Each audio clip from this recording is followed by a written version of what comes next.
Hey guys, welcome back to another video. In this week's video, as you can see, I have a guest on my channel. Her name is Samantha and her YouTube name is Chilling with Sam. Go ahead, go hit that subscribe button. She is located in the nice, cool Nova Scotia. She's located in Nova Scotia, and I know that's a province many persons want to go because of the great benefits. So go ahead, hit that subscribe button. She has a lot to offer, and she is a veteran in her field. So especially if you're in accounting, she's someone you want to be following. So go on, hit that subscribe button. In this video, from being here in 1 year, like what have we learned? What are we thankful for? We're just going to tell you what we've learned, what we were thankful for, and mistakes that we probably made that we don't want you to make the same mistakes. So stay tuned for that.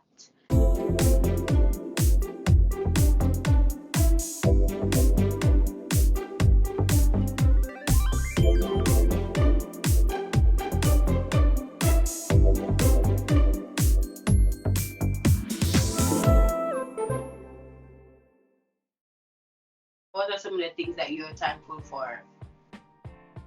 Above everything, I am just thankful for life, and I am so grateful for this opportunity that the Lord has blessed me with to be here.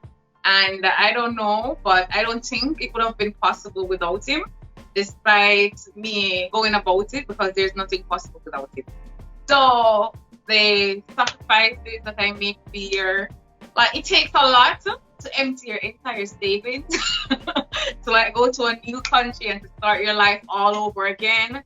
And also, my family is not here with me at the moment, and I can tell you it is a lot. I literally cried at times, like it is so depressing at times to be here without your family.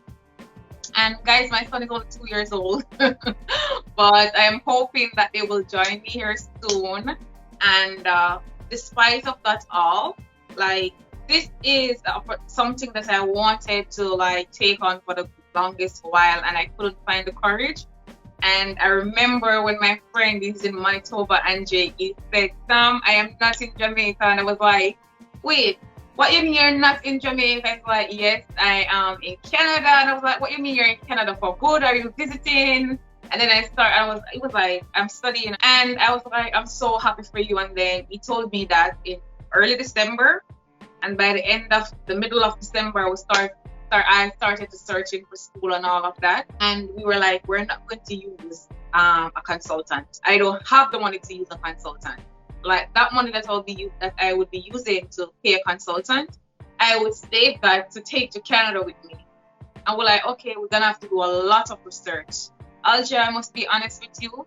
Sometimes I'm up like 2 a.m., 3 a.m., 4 a.m. watching YouTube videos, how to complete these application forms. What should I do or what should I not do in Canada? How do I go about right?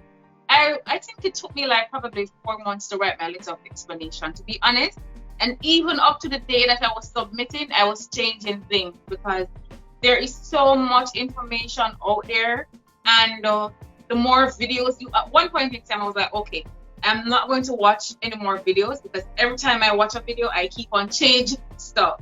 But there's a lot of information out there. So if you wanna, like a person who wants to take on this journey and they cannot afford a consultant, if they have the time and they're willing to put in the work, they can do it themselves. And I am just grateful that only one attempt and I am here. I got through in like 2 weeks, and I am so grateful. Like I was trying to find a way out of Jamaica, so I chose this route, and I am so happy I did.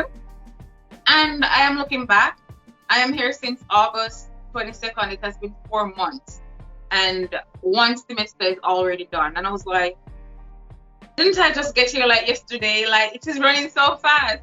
And a semester completed is like, oops, like 2 more semesters to go. Even though it's a 2-year program, the last semester is internship. So it is drilling down to that time. And it was, as you went, the 2 years gonna run by so fast. I remember when I was coming here, I was like, okay, how am I gonna put this money in my bank account? So like, But God helped me, and I didn't have to take a loan or anything. Nothing is wrong with taking a loan, but you know, some people, not everybody is fortunate enough. If it means that you have to take a loan to do what you got to do, just go and do it as long as you can see your way out. So reflection, it is good to reflect, look back at where you're coming from and where you at. And I think I have a pretty good semester at school, all A's, and I am dropping a video about that soon. I shoot my video today for that I will be dropping. All A's for this semester, and I was like, oh my God, it was such a rough semester with cultural differences with persons in your group. But despite it all, I was able to overcome the challenges, and I came out victorious, I should say. So I am just thankful for life, my family, and everything. Yeah, congrats. That's nice. Congrats. Guys, I didn't get all A's. Don't look over here for all A's. I did three modules this semester, and I got 2 A's and 1 B plus. And I'm good with that. I am good. I realize I'm not the type of person to be like, oh, I need an A. No. Once I get a B or a B plus, I'm good. And then so far being here, I only got 1 B. Everything else is either A or B plus. But congratulations. Like if I do a quiz and I get 1 wrong, if I call my housemate right now, she'll tell you how depressed it makes me be. Like I always want to be perfect, and I was like, Samantha, you can't get it right all the time. So I'm quite the opposite of you. Feel like that, that's okay. Keep that level, keep that standard, and hold yourself accountable to it. That's at the end of the day, it's you against you. Yep. But yeah, what I'm thankful for this year is I'm looking at my book because I like to write, I like to journal. Right? I can't believe, like she said, she came here in August 22, and she can't believe it's 4 months. I came here December 2021, yeah. To be exact, it's like just based on the time we're recording this video, it's literally 1 year exactly since I moved to Canada, and I cannot believe like 1 year gone already, like literally. My school program was supposed to be a 2-year program, but I accelerated it. When I tell you, like, I'm not like someone to where I'm worried about grades like that. Like, a B is good for me. And for me, I did at one semester I was doing 5, and they recommend doing 3 or 4 the maximum, and I went up to doing 5. I actually had a classmate of mine that said she wanted to fast track her program. And I was like, can you do that? She said she's going to call IRC to find out. But when you don't have information, unlike you that know at the get-go, when you don't have any information and you want to be on the safe side, but know that based on our conversation, then I probably will be thinking about that too. Yeah, so I'm thankful. Yeah, I'm thankful I accelerated my program. I'm not finished. I only have 1 semester left, and it starts in January. But at the time I quit, it will be finished. I remember when I felt really sad that I wasn't finishing in December, because when the school realized I was doing so much, they stopped me. They literally sent me an email and saying, hey, we're going to drop you from this course if you don't drop yourself by a certain time, and you will not be getting a refund for it. So they would take my money same year and still drop me off the course. And then I'm like, okay, fine. I mean, at the time, a part of me wanted to fight the system, because I'm like, I know I can fight this, because they should not be restricting me from doing any amount, because hey, at the end of the day, if I fail, it's my money. How does it affect you, right? But I guess the school wants to keep a certain amount of pass. You know, they have something to do with, but I knew I wasn't going to fail because I could manage it. I was willing to work harder.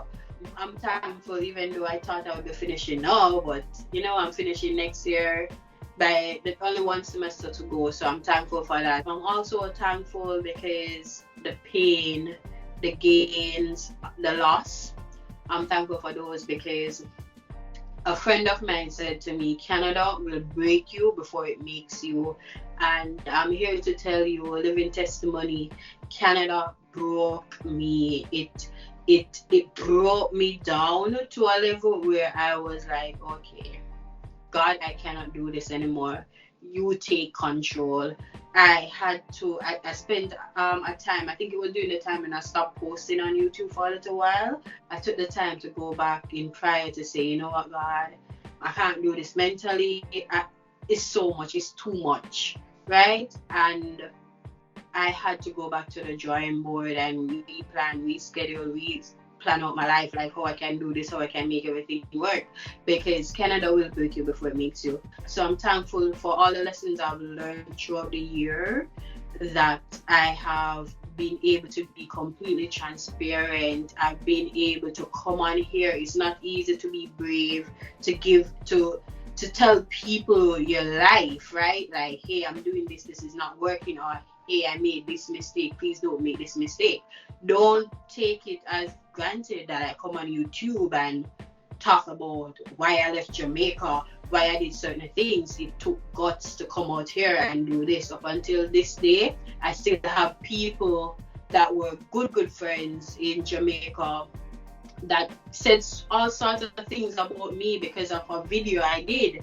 And I was not even aiming anything at anyone. It was just for me and my personal ambitions. And while I am sad that it affected friendship and all of that, it made me into a better person, right? I've grown more, and I learned to be proud to stand in what I say I'm going to do. And anything that I do, I know that it's coming from a good place. So this journey, this entire journey, Canada will change your life. It will change how you view things, how you go about attacking different problems, different situations. Those things I am thankful for. I believe I'm a better person because of it. I did videos that tell you guys the survival jobs. Like, I'm thankful I was able to come on here, share my entire journey, because the survival job, sometimes you see people make it, and then when you make it, when they make it, you think, oh, it was so easy. No, it wasn't easy. And I tried to show you guys it wasn't easy, but it's something that once you put in the work, you'll get the results. One of the lows for me was me changing jobs because not getting the hours, not getting what I want from these jobs, and then having to going back to the drawing board, figuring it all out, till it reached the point where you're hearing it here first, where I was able to get a good job, an engineering job. I was able to get more than one offer, right? So that came out of the whole thing of me going back to the drawing board, stop being mediocre about myself and just deciding to go in for the good jobs. And it's also because we can work 40 hours. So I'm thankful the government made that adjustment, because working 20 hours, I was struggling because, hey, I couldn't do all the courses I wanted to do in school to accelerate it to finish, right? And at the same time, I wasn't getting the 20 hours that I needed from employers. So overall, I'm thankful. I can't complain. For me personally, even though Canada kind of break me in some ways, it has definitely lifted me way up more in terms of my career and the journey that it will go on now. In terms of my education, soon I'll have a master's. In terms of my character, I've learned to do something that I wasn't able to do. I've learned to speak up more, to be more open. I've learned to accept growth. I've learned to accept that sometimes you're growing, sometimes you're moving, and some person might see you as this little thing, but then when they see you stepping out in the light, then they feel some type of way. But you should not let that dim your light. Don't let that dim your light in any way. I've learned to accept no's. Back when I said that, and I'm thankful for it, because when I said that in Jamaica, it's a small island, so some things, like when somebody said no, you can always go to somebody else, figure out another way, try another way to get that no to turn yes. In Canada, when it's a policy written, no is no. Not saying that there aren't ways to change that nose, because in this system you can sue anybody, you can change that nose to how you want it to be a yes, but be willing to spend your money, right? But I've learned this year personally, being in Canada and in Jamaica, I would not accept no's. I've learned to accept no's when it's the right, not because somebody say no, but because when you pray about things and you ask God for things and God said no, I learned to accept God. Okay, maybe it's not my time yet. So that's what I mean when I say accept no's. I've learned to delay things. I've learned to plan strategically even more. Like, there's so much I can't put in this video, but I've grown, I've learned. I have no regrets. It was rough, but all in all, it's good. So I'm thankful. What people don't understand is when you're moving, sometimes you need to move in silence. Because sometimes just going about talking your business, talking about your business before it even happens, sometimes you just need to let people wonder. And when I was doing this, I was like, okay then. At my workplace, I don't really have friends like that at my workplace. I talk to everybody because it is their job, and you don't want to on the job and you'll be, oh, I don't talk to that person kind of thing. I don't like that. So I talk to everybody and everybody at work. So when I was doing this, even when I posted my first video, because I had some people from work subscribe to my channel, and when I posted my first video, I realized that a bunch of people unsubscribed from my channel. And then I was like, okay, I'm not gonna let that bother me, I'm not gonna let that stop me, because in life, sometimes people are expecting you to tell them every bit of detail about your life. And if we are not friends like that, we are friends, we talk at work, but outside of work, we don't communicate. You don't expect me to come and tell you my business or whatever. I was on Facebook some time ago, probably a month ago, and I saw a guy. He was reaching out trying to say that he desperately needed a job, and I think he said he has only his last month rent, or he doesn't have his rent that is due within like 2 weeks. And when I saw that, tears came to my eye. Like, I was like, oh my God, like, I need to be grateful. And then sometimes you have to stop and have conversations with God, because even when you think you're going through things, there are persons out there that is doing worse than you are doing. And another thing that I want to say, like, and I'm thankful and grateful and everything, and just a smile at person sometimes goes a far way. So I try to, sometimes it's not like I want to smile, but I just smile, because sometimes people smile and you don't know what is going on the inside. So it kind of teaches me, and I experienced something since I am here that I can't share on here. And it teaches me that you need to be friendly, you need to be like, put yourself in people's shoes. You need to like talk to people, say, hi, how's your day? Even at my job, I like kind of conversate with people. Sometimes they're like, hi, how are you doing? How was your day? I was like, oh, I heard that we have a winter storm coming up, and just trying to build conversation, because it really and truly does help. And depression is real, and from time to time you hear people taking their lives and all of that, and sometimes you question why, but you don't know what people are going through. And it's good to be kind to people at all times. Exactly, because for me personally, with even all the things I was going through, I say the highs and the lows, none of those times, the lows, I was always able, whenever I paid a year's tuition before coming here, right? Even though I accelerated it, it was not like I was short of funds to pay my school fee at no point. No, I can pay my school fee fully. God just keep on sending money my way, right?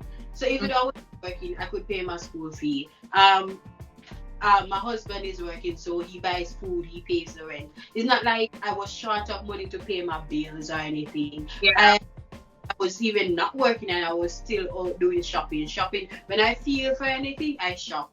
I tell you, I live here, and since I've been here, I order a lot on Uber Eats. I take Uber like taxi, right? There were so many things like I've been through, like I did. So it wasn't like depressing because of the finances. I know, and same for me. Yeah, this is why I tell people, you're coming to Canada, the government of Canada tells you to carry a certain amount of money. It is a reason they said that. So I am glad that I did obey that rule. I carried the money, emptied my money and come here. Because I was depressed not because of money. I was depressed because it's a new environment. It's a new work world. It's just how the weather changes to, like, here in BC it rains a lot. It's normally gloomy too. So if you're someone that the weather affects your mood, that sometimes was a indicator or a signal for me. Sometimes it affect my feelings or my mood, and sometimes, well, I'm a girl who loves when it rains, but as it still affected my mood. The whole thing that, remember, you're coming here, most of us, you would have, this is a big thing, and I always try to stress on it. You would have had a good job in Jamaica, or even if maybe you didn't, but say you had a good job in Jamaica and you come here and you literally have no job. You're working survival jobs or jobs just to help you pay the bills, and you're doing things that basically when you're in Jamaica, your mother would go to school to get a good education, so you don't have to come out and do these things, right? So you come here and you have to be doing these things that can affect your mental health. For me, I was coming here and I knew I was going to do those things, so that wasn't what was affecting me. But what was affecting me was the whole fact that, hey, I have this plan. I want to accelerate my program. My school telling me, oh, I can't accelerate my program. After I did one semester accelerated, and then that got me down, because then it affected my timeline to when I want to finish. And when I came to Canada, I didn't really come to Canada because I wanted to go to school. I came because it's pathway. That's just the truth. So when you I didn't either. I can't accelerate it, and it's clearly on the government of Canada's website that if you want to accelerate your program, you can. It will not affect your postgraduate work permit, and my school is going to stand in my way. That made me sad. It made me depressed. It affected every other area of my life. I started even exercising, to create that routine. And I had to stop because I'm like, the main thing, which is school, is not going my way. So that was my depression season. It was so hard to accept. It was so hard for me to accept that. And that was one of the things that depressed me. On the other side of the coin, okay, fine, I can't spend most of my time going to school. Can I work, probably make back some money, put back in my savings? I wasn't getting the hours. So then a coin itself on both sides, it just was so much. So much. For me, the most depressing part for me was being here without my family.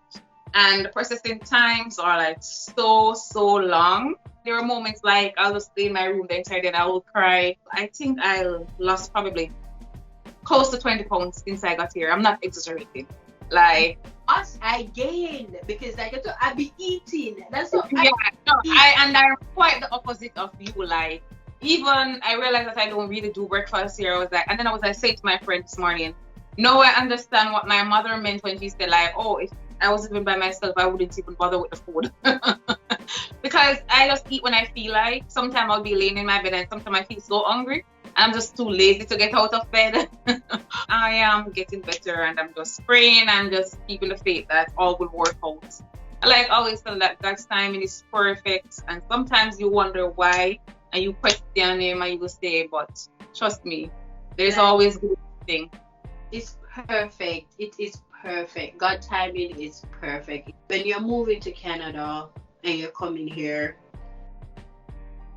the hope, you see that hope is still alive. The Canadian dream, it's alive and well. You have to know what you want and you have to work towards it. That's just it.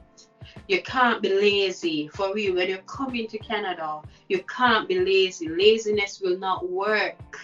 You have not. You have to be a go-getter like myself. And even when you're a go-getter, there are things that's going to break your spirit, but you still have to have that fighting spirit to not give up. What are some of the things that you've learned since being in Canada that only Canada could teach you? Make it short and spicy. I have learned to be humble and accept changes. Those are the two. You're here with a whole different nation, people from different walks of life, different countries and everything. So not everybody's going to do your things your way, and then there are going to be times when you're going to have to compromise to ensure that you work together. Because if you are living in Canada, which is the aim, of course, you're going to have to work in organization with people from all over the world. And it is going to make your life much easier the sooner you accept the fact that, hey, it is not going to be all Jamaicans that you're going to be working with. So it also, like I said, humbles my spirit because, sometimes I'm usually like easily irritated, easily upset, especially when it comes to my work. If I tell you to do something, I'm expecting that you're going to get it done and everything. And then sometimes I was like, oh, well, sometimes somebody will reach out to me and say, I didn't have time because I have work. I was like, oh, well, if you have issue, you can just let me know and I'll help you with your part of the work. And not only that, it gives me time to reflect on life itself. Like when I'm in Jamaica with my family and everything, sometimes you don't even have time to stop and think. Yeah. And then the next time, so like I said, I reflect on life, what could have happened, what am I going to be doing probably a year from now? Is everything going to work out? But one thing for sure that it does for me is a closer walk with God. Like, guys, I'm not a Christian, but like there's probably 1 or 2 days that I miss reading my Bible and praying. Like I've used like my knees are always on the floor at night praying, and I read my Bible. And like if there's a day, sometimes to be honest with you, I'm scrolling on social media and I didn't read a Bible verse and I feel so guilty. Like, so that is like growth. There's growth. I must admit that. Yes. So, I agree with you on that one. Like Canada teach me to have a closer walk with Jesus. When I was in Jamaica and I was working my good job, I was married. I had no reason to not be going to church, but for some reason I was just so comfortable, like I just wasn't. Yeah. And since I've been to Canada, I'm telling you, it's not that you're uncomfortable or anything, but you really realize when you're here in a first world country, things can change just like. And you want to ensure that if things change, your mental stability is good. And I think having a closer walk with Jesus, with God, it keeps it grounded. It keeps the hopes alive. It keeps the faith extended. And one thing I always tell people, don't wait until you're in problem, you're reaching out for God. Yes. That's something I always say. Yes. It keeps it grounded. It keeps you, I don't know, it's just something about having God in your life when you're in a new country. It's you need. One thing I must say that I've learned since moving here, and I can agree with you on the thing about the school thing too, because you're working with a lot of different multinational persons, people from different cultures, right? I'm going to talk about one thing I learned in terms of me coming from Jamaica and in terms of person from other cultures. In Jamaica, everybody, if we agree to say, okay, the work must be done at a certain time, people are going to get the work done. But that maybe might not be up to your standard, but the work will be done. Here, you're in a group and they come with all sorts of excuses sometimes. I'm like, I don't understand. But the thing that I learned the most, and my fellow Jamaicans will tell you, I realized that coming from Jamaica, in a way, we are mentally enslaved.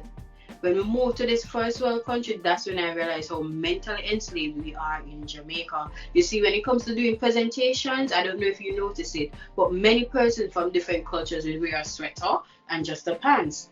We Jamaicans, we believe, oh, we must dress up. Yeah, that's me. But it is a mental slavery, because even here in the work world, the professional world, people wear just a polo and their jeans any day of the week, right? But we believe that dress formal, and I think it's a thing that we get from the English colonizing thing that we believe that we have to dress up and we have to look a certain way. Not saying that when it's certain things they don't look presentable, but the going up and above in terms of the outfit and all. And then now I see that sometimes I say black people do so much, but it's the way we were taught. So that's something that I've learned since moving here, that you're going to have to relearn some cultures. Like, you might believe that, oh, why would he wear that for a presentation? Or, it depends on the type of lecturer too, because some lecturers will tell you they care what you wear. Not saying that you're going to wear a short, but I mean, Jamaicans and Nigerians, us, we believe that we must dress a particular way. And I'm telling you, here in the first world country, yes, you're going to look presentable, but you don't have to do all that. So that's something I learned. Like, we are so mentally enslaved. People here, they don't really watch what you wear, because, like, Like Aldria, sometimes I'm going on the road and sometimes I just draw my time. I don't even comb my hair, I just put my hat on and I just wear anything like that. It just gives me a feeling of, because in Jamaica, if you wear certain things, people look down on you and they think the worst of you. And when you're here, trust me, nobody looks at you. Exactly, they don't care. And that was something Canada alone could have teach me, that they literally don't care. Another thing that Canada teach me that I would not have learned anywhere else is how competitive the professional job market can be. When it comes to job hunting, it is competitive. So even though you see BC have many job opportunities, you have to sell yourself. Your resume, you have to sell yourself from the minute they look on your resume, from the minute they go on your LinkedIn profile. You have to stand out and you have to know how to sell yourself. They can see that you have the degree, they can see that you can do the work, right? So why I need to come and sell myself? The whole thing is that I like to put it whenever I'm going to do an interview is that all of us can do the work, because everybody can learn. I could take you right now and teach you certain engineering key principles and teach you how to do the work, and I'm telling you, you'll be able to do that work. Right? Yeah, you might have some difficulties and it might take you a little longer time because your brain haven't set to analyze certain things certain ways, but with time you learn it. Right? So I like to believe everybody who has an engineering degree can do a particular work, right? And I think employers know this. Everybody can learn, but what sets you out from others is very important. What's the value that you bring? I think that's something a lot of persons coming from third world countries, they don't understand that when you come to Canada, you need to know your value. You need to see your value and be able to sell your value to somebody else. And when it comes to selling your value, something that would not happen in Jamaica in terms of pay in your salary. Here in Canada, when you're getting a professional job and you're getting a salary, and that's why I applied to more than one job, to many different jobs, because you need to have leverage. Not only do you know the value that you're giving, but you need to have other offers to say, hey, this company is paying me 150K, so I don't want your 50,000. You know what I mean? Negotiation is a big thing here. So when you're getting a job here, not because they offer you 100K, you take it. Chances are that 100K that they're offering you is the lowest end of the spectrum, and that's something they always ask you before you do an interview. So when when they look at their resume, they ask you, what are you expecting to receive? Do not because the job maybe is saying pay $20 an hour, do not say you're accepting $20 an hour, because you know the value you provide, right? Be open and ready to negotiate. And if that's something that you want to learn, or more things, because I had to learn it when I came here. If you want to learn, I think I'll be doing a video on that. You gotta comment and tell me you want to know it, and I'll do the full video on how you can sell yourself to employers, because you have to know the value you provide. You have to know to sell yourself. That's important when you move to Canada. That is something I would not have learned in Jamaica, and that's one thing I learned in Canada, the selling of yourself, how you present yourself so that you get the pay, the salary that you deserve, right? Not just what you want, the one that you deserve. And yeah, and international accreditation matters. Don't let nobody tell you that, oh, because you did your degree in Japan. No, that is foolishness. Get that out. Yeah. So those are some of the that we've learned in Canada, guys, and that's it for this video. Merry Christmas. I wish you all guys a wonderful Christmas and a great new year to come. We have another video coming out. Look out for that video.